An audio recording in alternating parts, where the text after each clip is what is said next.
Hi everyone, and welcome back to VBJ Lockdown Lowdown. We've got part 2 today of our conversation with Alison Lambert. The last time we spoke to Alison, who's the CEO of onswitch and a qualified vet, we were 4 or 5 weeks in, I think. We're 3 weeks further down the line since we last spoke, Alison. A lot's changed. But I mean, what's your sense of the big things that have shifted since the last time we spoke together? It's a good question, isn't it? I mean, we've kind of hit this kind of, we know what we're doing. It's Groundhog Day, isn't it? It's kind of like, yeah, we do the thing. It's taking longer. We've figured it out. We're physically distancing. We can make it work. But we've kind of got stuff that's working. It's not what we would choose to do. You know, post-pandemic, we wouldn't do some of the things we're doing now, but we may have to for a while. So what has changed? For many people, exhaustion, tired, struggling to see a way through this, like what happens maybe in a month, 2 months, 3 months from now, what actually is the next step? Because we can't see how we're going to juggle, you know, having everybody back, maintaining the physical distancing, doing the right thing by our clients and our patients. I mean, some sectors for the farm guys and for the equine guys, it's going to be easier because they're open air, so they've got air volume. So I think they feel slightly more positive about it's back to more normal more quickly. For those colleagues working in small spaces, and you think about a consult room, it couldn't be more designed to make it a COVID risk because it's so compacted. There's no airflow, there's no aircon, there's no positive air management. It's very, very intimate. So I think for a lot of people that they've done a brilliant job getting through what they've got through, and now they're starting to look and go, where do we go from here? What happens next? So I think tiredness and worry and fatigue have set in for a lot of people. I think there was a big dip last week. There certainly was for me. That whole feeling of like, oh, when's this going to end? What are we going to do? And when do we get back to any degree of normality? And then you start seeing, you know, little chinks of light which say, okay, yeah, we can do this. We can make things work. Our client base are equally frustrated by other aspects of their lives, so that you can see the friction is kicking in. Some people are finding it's quite challenging to maintain, you know, great patient outcomes and good client outcomes and maintain team cohesion because it's too many balls in the air, because there are not enough people in the building to deliver the workload. So I think that's what's happening now, is I think people are apprehensive about the next step. I think they're tired. Some people are very worried because financially some of them are more severely impacted. Some are doing brilliantly. Some are margin maintaining really well. And this is a very UK specific perspective. You know, our colleagues in Australia, we do a lot of work. We've been doing a lot of work in Australia. Our days have been starting at 5 a.m. for the last 9 weeks. And they're working through, they're trading through. It hasn't been as severe, so they're finding it easier, you know. And the big difference between the Aussie practices we're working with and the UK ones is the Aussie ones aren't tired. That's the big thing. They're not tired. They're getting good sleep. They're not got disrupted sleep, that kind of stuff. Well, I mean, just on that, you raise, as ever, some great points, but obviously since a lot's changed since we last spoke, and there's been a couple of reports, there's more data out, and one of the things is the SPIS VMG throughput survey, which we had that on Vet Times this week, but that really flagged up some of the issues around how much time this is taking. And I also speak to Peter Orpin about that, and he warned that this isn't sustainable, folks. You can borrow short term to cover some of these things, but that's twofold. It's costing you more, you're making less money, and second point, Alison, if you'll address this as well in your answer, is you're burning out teams, you're burning out your A team. Again, that's come up in some CM research I've seen this morning, which has seen a slight increase in dissatisfaction and an increased number of people thinking they might leave the industry. Now, I know that happens anyway, but it's certainly telling that it's happening now in increased numbers. So the question is, what do we do about it? And if time is the currency we don't currently have, if we think about, this is one of those things where we think pre-COVID, COVID, post-COVID. If we try and put them into the three chunks of time, it's not precise, it's not certain, it's not exact. But there's a phase that was before, there's a phase now we're in, and then with a phase after. And one of the things that will, I think, come to symbolize the post-COVID era for just about every practice is the way that they will focus on where time hasn't been used optimally. if we go to pre-COVID, we had time. Time wasn't the rate limiting step. Time wasn't the currency that we had to lose. Time was, yeah, we've got time. We can run a bit late. We can bring some extra hours in. We can get a locum. We can open or extend our hours. We can do all of these things. We can squeeze folks in. We can do that. Time wasn't a rate limiting step. Time now is the rate limiting step, because it takes time to do the pre-consultation administration, to do the consultation with remote physical distancing, communication, and the post-consultation administration takes longer. So rather than us spending our 10 to 20 to 30 minutes in a consultation window slot with pre-consult, consult, and post-consult time, that's now taking longer. So the thing we're going to have to do in post-COVID is look at how we use time, not how we use money. Because we can get money. Money, I think we're going to be paid to have money soon. You know, if interest rates go negative, the distinct possibility that money will be free. If you've got your bounce back loan. I hope they send me some, Alison. If you've got your bounce back loan, you're not short of cash. Yes, you've got to pay it back eventually, but money isn't going to be the limiting step on behaviours. Time will be. So we could buy more people in, we could buy more stuff, but you still can't make more time in the slot. So what we have to do is look at time and go, how do we use it better? And this operational effectiveness, the effectiveness of the time that we use, will be the priority, and I think it'll be the focal point of the post-COVID era, and it will mark out the successful practices, because those that bounce back will bounce back with time management. Those that don't bounce back well will be struggling to find what they used to do pre-COVID and putting it into post-COVID. That won't work, because we're not going to be back to everybody in the room. That's not going to happen. So operational effectiveness for me, best use of time, optimization, right person doing the right role at the right time. We've never had to worry about it. No, now we do. So I think that's the answer. I think the surveys indicate that we either optimize our use of time, or we put our fees up, or we reduce our costs.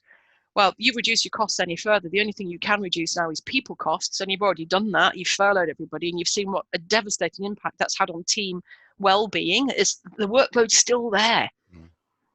Will you put your prices up now? Some things you will probably go, we could have charged more for stuff pre-COVID, so we'll just, optimize our pricing. But, saying the only way we can maintain our revenue is to put our fees up. I think you're going to hit resistance with that, not because it's a barrier per se, but emotionally now, is there a better way of maintaining revenue and margin by using time more effectively?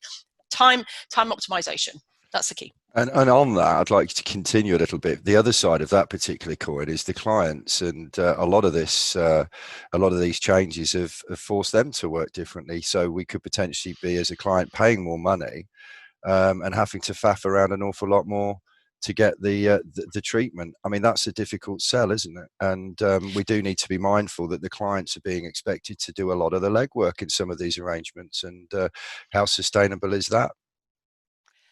You make a really interesting point, and I think this is what this post-COVID era, hopefully we'll look back on it and go, that was a time when we really looked at what makes the practice tick. We really went, what do we do? Because we can't do some of the things we used to do pre-COVID, so what is it we have to do now? And one of the things I would strongly recommend to all practices listening into this is we take some time to just stop, press the pause button and go, right, what happens in our practice from the primary contact, from the first contact by our clients, through to the first call, through to the first consult? What is that process map, and what does it actually look like? Some of you want to say, well, you're a stuck record, Alison, you've been going on about this for 20 years. Yeah, there's a reason for that. And it's because every other industry sector will know their process map, so they can change it when there's a problem. So that whole management of how we get out of this will be really taking some time out and saying, right, okay, where are we asking our clients to put the legwork in where we could automate? Why are we asking them to ring us to order a prescription?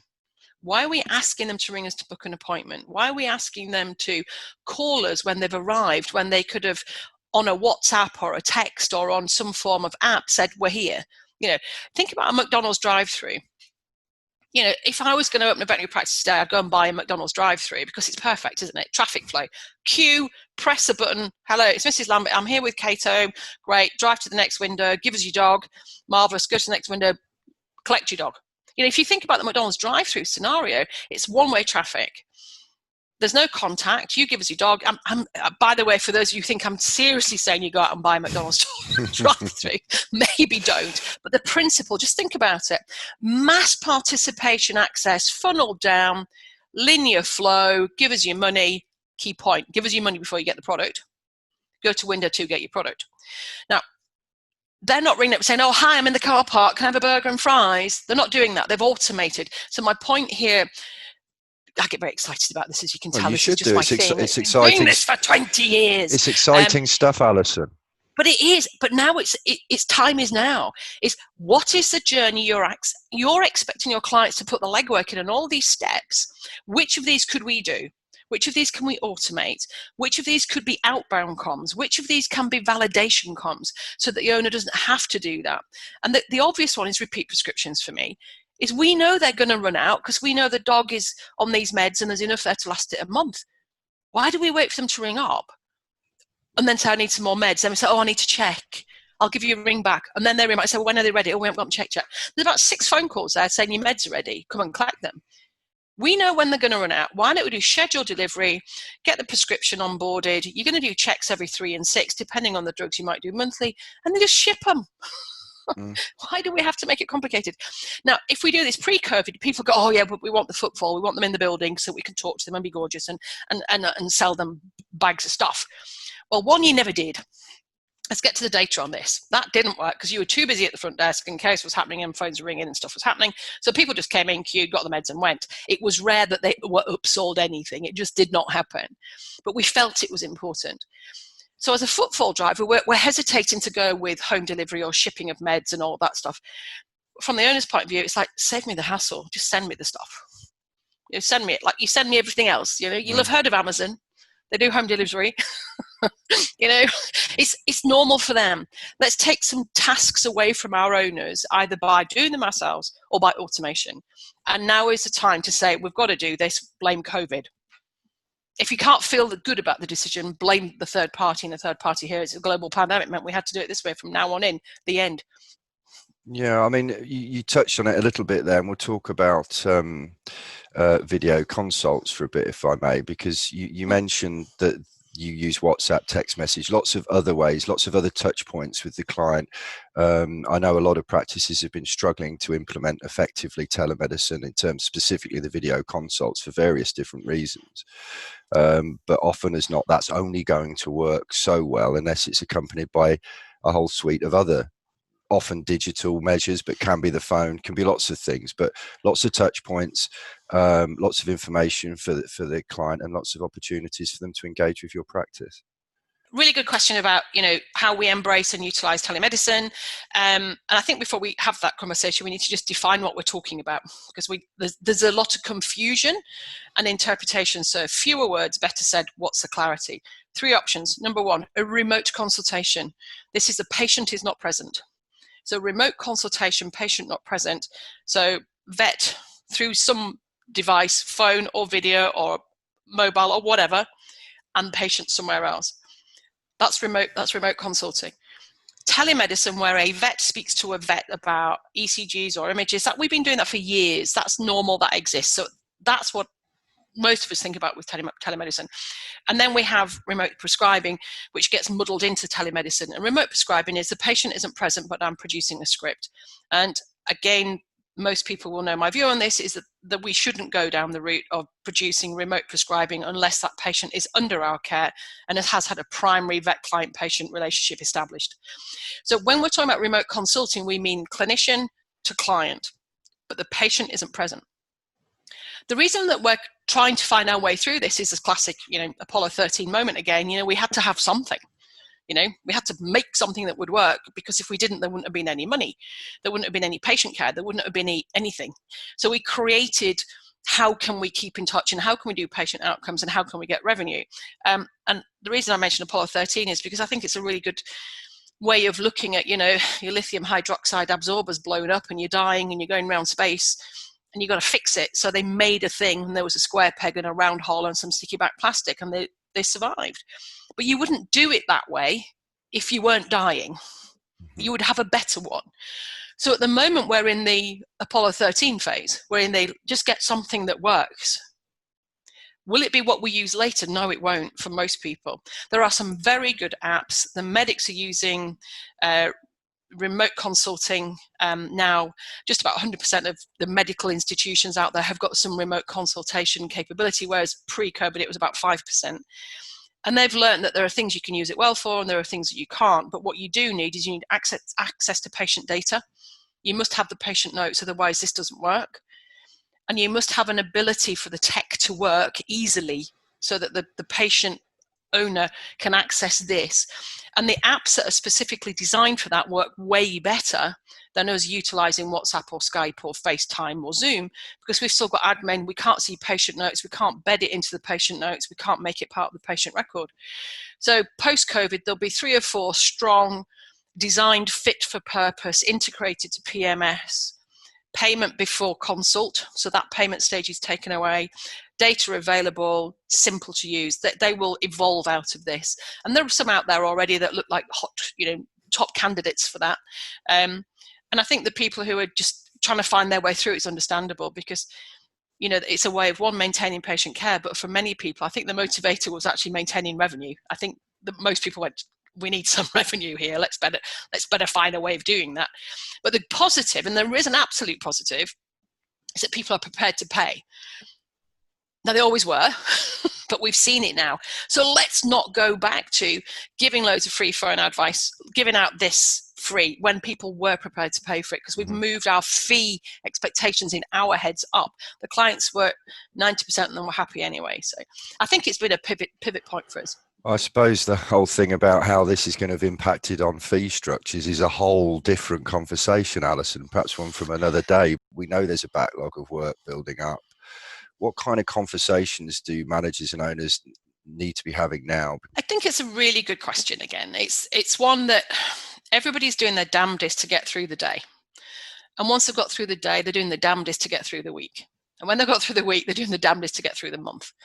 So an acknowledgement that this has been a pretty big effort by just about everyone who's been in that building, but it's also been a pretty big effort by everyone who has been furloughed, sitting at home going, I wish I could help, but I can't, and I feel like I'm a bit of a spare part, or I feel I'm not pulling my weight, or will it be me that is made redundant? Both groups, those who have been physically working and those who have been furloughed, they have different emotional anxieties for different reasons, but remember they're one team. So if we start at the beginning, it's always good to acknowledge where we actually are. Statement of fact and reality. Sit rep. This is where we are. 3 or 4 weeks from now, the chances are we will have to have more people in to do something, but we will be working differently.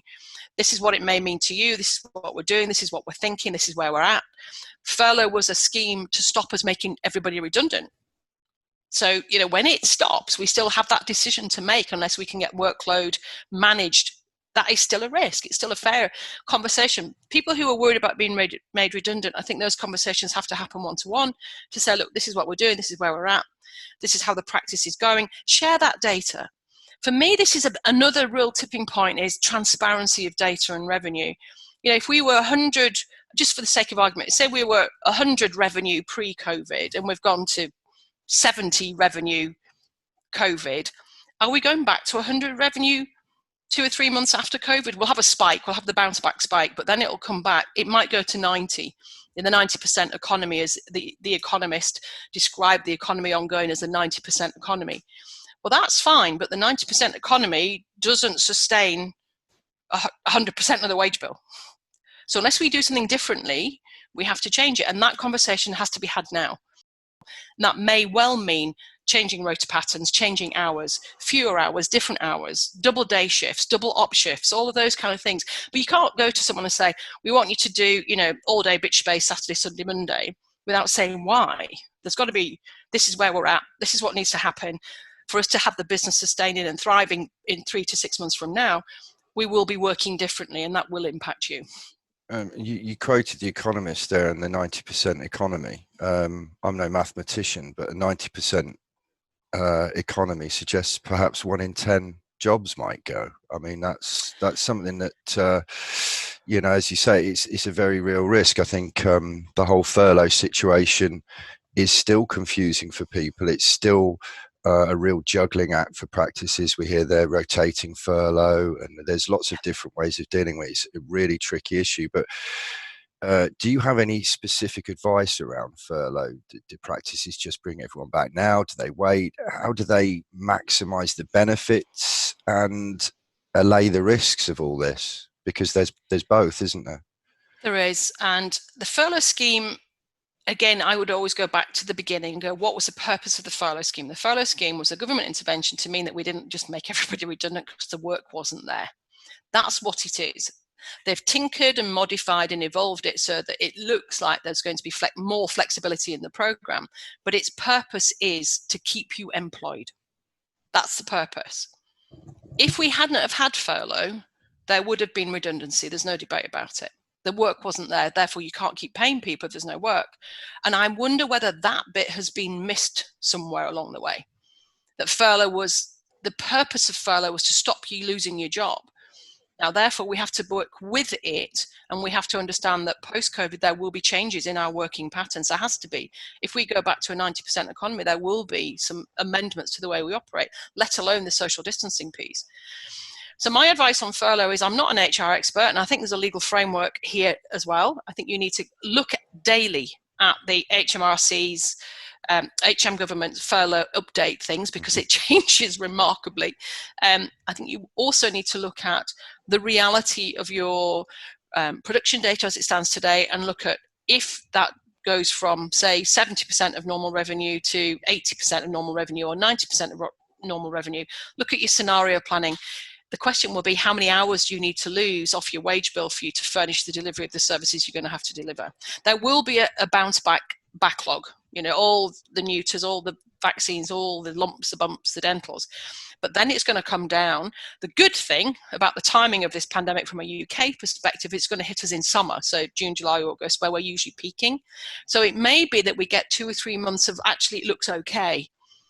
And then when we've got rid of the backlog and we've got rid of summer and we get to September, October, November, it's likely the 90% economy will start kicking in then. I think we'll have a time lag. My advice would be, have conversations now. Start having conversations. We had our conversations with our team. We're no different. We're a business, But we're in the same boat as everybody else. So our team, we have daily updates, just social chat. They can join us if they want to join in. They don't have to. The ones who have been furloughed, it's kind of like, chat. So we chat. We talked yesterday about what will happen, where we're going. Keep talking, but talk with fact.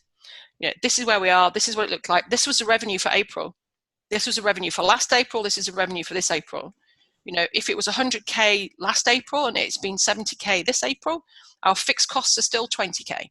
That hasn't changed. Our wage bill should be about 40K, but the government's paid half of it.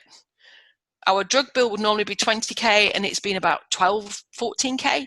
So you can see that, if we hadn't have had furlough, we'd be losing money. We're maintaining margin a little bit, but the team, if they know what's coming, they can plan. I foresee a reduction in hours for each team member, and those hours being used differently.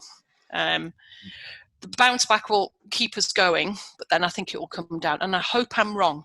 I really do. I really hope I'm wrong. Well, as I say, it's difficult to predict the future, and I do ask you that rather too often. But it's difficult to predict the future, but I can guarantee you that June, July, August, and September are going to be pigging busy because it's summer. People have got loads of puppies. We haven't neutered the things we should have been neutering. We've got 3 months backlog. I can predict June, July, August, and September are going to be very busy. That we do know. My worry is October, November, December. That one is the one where I think we'll go down again. Okay. Well, just a final point in all this. How would you see the job market changing? In this 90% economy, for the past few years, we seem to have had more vet hours to fill than vets sort of prepared or able to fill them. How do you see that changing? Isn't that a lovely conversation to even contemplate the possibilities of a variable workflow and pattern, and the flexibility options are now there, not because anybody was emotionally wanting to do it, because financially and physically that's all we can do. So just look at the driver for change. The driver for change now is, for some practices, entirely financial. For other practices, it will be, I want to try and make my workflow work for my clients, and therefore me using a workforce doing 20 hours a week or 30 hours a week or 20 hours from home and 20 hours in the building, or, all of that now becomes a matrix that says I can manage my veterinary hours more effectively. Then I think, again, it's another tipping point. It's a tipping point that says that COVID was what really made us realize that we can work flexibly against the business parameters, which says that maybe, just for example, if you look at how other industries work their 24/7 operations, like factories or hospitality, there are different ways that people work, and it can work and it does work. We've just never really got round to it because we didn't have any pressure to make it work, because there were enough things there. We could, the last few years of we can't get a vet, well, you can get a locum, but you can't get a permanent vet. I think the tipping point's gone the other way now. What do I think? I think there will be fewer opportunities to be locuming at the rate and frequency of number of people. I think that will shrink back, and I do think that people will value being employed, because those who were employed in the pandemic have had furlough and have had some more security than those who were working as self-employed locums. I think that there was a balance shift there. What will happen? We don't know, but realistically what we do know is that we're going to have to get the work done with potentially fewer hours. So we have to use the hours more effectively. So the idea of people doing 6-hour shifts, doing pure ops, like someone comes in and says, right, today we've got 27 cat space to do, and that's all you're doing today, 27 cat space. You and your nurse don't come out of theatre. And then tomorrow you come in and you're just, today you are pure consulting. Tomorrow you're pure remote consulting. The day after you're doing 15 bitch space. The day, so we might actually change the way we use our people hours, our available people hours. But you made a point, and we didn't pick up on it, and we must go back to it, is our client base are in the same boat. If you live in Derby at the moment, I'm not a million miles from Derby, I'm in the East Midlands. Rolls-Royce are just about to lay off an entire factory. 9,000 households will not have a primary income. So your client base, depending on where you are, will be having similar, how do they make ends meet? How do they make work? They'll be working flexibly. If they're in hospitality, they ain't going to be doing anything for a long time. So you're going to have to flex, and it maybe we run different shift patterns, and it maybe we do 8 till 10 shifts, so like 8 in the evening, 10 in the evening for boosters. It might be we do just to play catch up or ongoing, or we might do all day surgery on a Saturday and a Sunday to play backlog catch up. So all of these things are open, and because we've got flexible hours, veterinary hours, we can play them to suit people. And I think we've got a big blank piece of paper, but the reality is that pets are going to need vets, animals need vets, farmers need vets, horses need vets. They just might not need it the way we had it pre-COVID, and now is our brilliant opportunity to just spin this differently. And before you go, that's absolutely amazing stuff, as ever, Alison. You're always kind enough to join me on these chats, and I'd like you to tell us a little bit about how onswitch can help, because I mean, as you say, you've been preaching some of these messages for 20 years, and you guys know your business. What kind of things, anyone listening to this and thinking, well, that's great, I can do some of that on my own, but I need to go that extra step, or I need people who do this professionally, if you like, to come in and help me. What kind of stuff can you do, and how can you help these people? Well, that's a fair question. 20 years of focusing on the customer experience in this industry, knowing what the customer journey looks like, knowing how customers behave and think, knowing where the key touch points are. So first contact, first call, first consult, each of those key touch points. What we do is we help people along the way. And the things that we do to help, essentially, you have to measure things. You then have to train from what you found on the measuring. You then have to keep researching. And then you have to keep inspiring. So the 4 things that we do, if people want to go to the website, which is onswitch.co.uk, is you have to say, right, let's just measure what's actually happening now. The feedback loop is important. How is it for our customers now to access our services? So we do a series of researches starting from a really big audit, which is how is your practice operating in your catchment area, looking at your competitors, looking at your area, talking to the kennels, catteries, groomers in the local catchment, doing assessments of where you sit, where you're strong, SWOT analysis, a full business audit to say this is where you are and this is where you could be better. I mean, that's really important. From that, you would find that you need to measure primary contact, which is phone, and primary contact, which is consult. So how do we actually do? So we can listen to real calls or mystery shopper calls. We can capture video of real consultations, give you feedback on that, which optimizes those touch points. And then we can train. So we can train remotely. Most of the guys out there will have at some stage come across Bertha the boss. Well, she's tucked up in her bed in Newmarket and ain't going anywhere quick because she's not allowed. So everything we used to do on Bertha is now available remotely, and that's what we've been doing in Australia for the last 9 weeks. So we measure things. So you can measure your phone service quality and you can measure your consult service quality. We can train those areas and also the big picture on customer experience.